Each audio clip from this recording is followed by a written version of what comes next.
मनीष जी, अब किस तरीके से वहां पर काम हो रहा होगा? इस वक्त हमारा जो रोवर है मनीष जी, वो कर क्या रहा होगा एग्जैक्ट इस वक्त?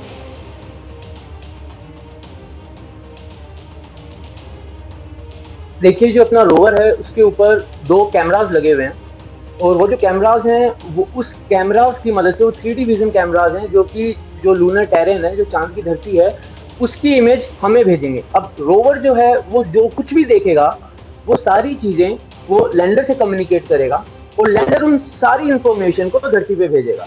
फिर यहाँ पर जो ग्राउंड स्टेशन है, जहाँ पर मिशन कंट्रोल के अंदर हमारे साइंटिस्ट बैठे हुए हैं, वो उस इंफॉर्मेशन को यूज करके उसके आगे का रास्ता तय करेंगे।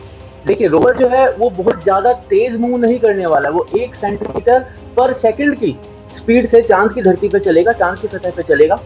उसके जो 6 पहिए हैं वो इस तरीके से बनाए हुए हैं कि हर एक पहिए का अपना खुद का कंट्रोल है और वो ऐसा है कि वो स्किड ना कर जाए। अगर कोई भी बीच में रुकावट आती है तो वो उसको बहुत आसानी से क्रॉस कर जाए।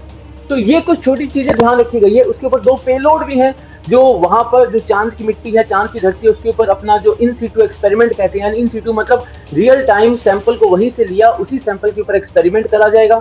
ये सारा जो पूरा प्रोसेस है, ये पूरा प्रोसेस अगले 14 दिन के लिए है, क्योंकि तब तक हमें सूरज की रोशनी दिख रही है। अब जैसा कि अभी जिक्र हुआ था, तो ये कहीं ये भी बात आई है कि अगर अगली 14 रातों के बाद फिर से जब सूरज हमें दिखता है और फिर से जो सोलर पैनल लगे हुए, आपने देखा होगा वर्टिकल पैनल लगे हुए, सोलर पैनल, उनसे जब फिर से ऊर्जा जनरेट होती है और उससे फिर से जब इलेक्ट्रॉनिक्स को हीट किया जाता है और वो जाग जाती है, तो हो सकता है मिशन लाइफ और हमारी बढ़ती चली जाए। और अभी श्रीनिवास मेरे साथी जो हैं बेंगलुरु से, वो जानकारी ये दे रहे थे मनीष जी कि इस बार पूरी तैयारी हमारी ये है कि कोई भी चीज़ वहाँ पर कम ना पड़ जाए। रोवर और लैंडर को काम करने के लिए जो मुकम्मल चीज़ें वहाँ पर होनी चाहिए, जिस तरीके से फ्यूल की बात श्रीनिवास बता रहे थे कि इस बार फ्यूल इतना है कि वहाँ पर अगर कोई दिक्कत भी आती है रोशनी में, लाइट में, तो फ्यूल का इस्तेमाल वहाँ पर अपना जो रोवर है वो आगे बढ़ने के लिए, काम करने के लिए कर सकता है। इसको ज़रा समझाइए आसान से शब्दों में।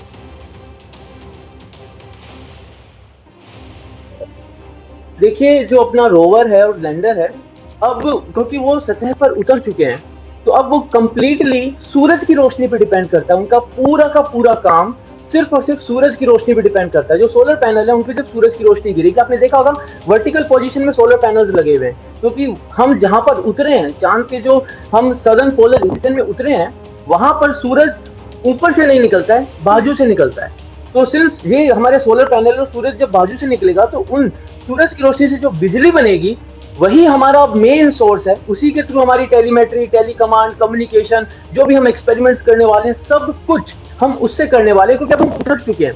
फ्यूल जो है उसका जो मेन रोल रहता है वो ऑर्बिट में रहता है। जैसे कि हमारा प्रोपल्शन मॉड्यूल है, अभी उसमें 150 किलो फ्यूल बच गया है। पत्रकारिता कोई इमोशन नहीं है, ना अपना कोई ज्ञान देना है और ना कोई विचार थोपना है। पत्रकारिता क्या है? पत्रकारिता का मतलब है सही जानकारी इकट्ठा करना और तथ्य बताना। पत्रकारिता आज जितने महत्वपूर्ण दौर में है, शायद पहले नहीं थी। इस दौर से निकलने के लिए सिर्फ सच दिखाने की जरूरत है, वो सच जो आपके हित को आगे रखे। इसलिए अब रात 9 बजे प्राइम टाइम नहीं होगा, ये आपका टाइम है। जगविंदर पटियाल के साथ देखिए पब्लिक इंटरेस्ट, सोमवार से शुक्रवार रात 9 बजे सिर्फ एबीपी न्यूज पर। एबीपी न्यूज आपको रखे आगे।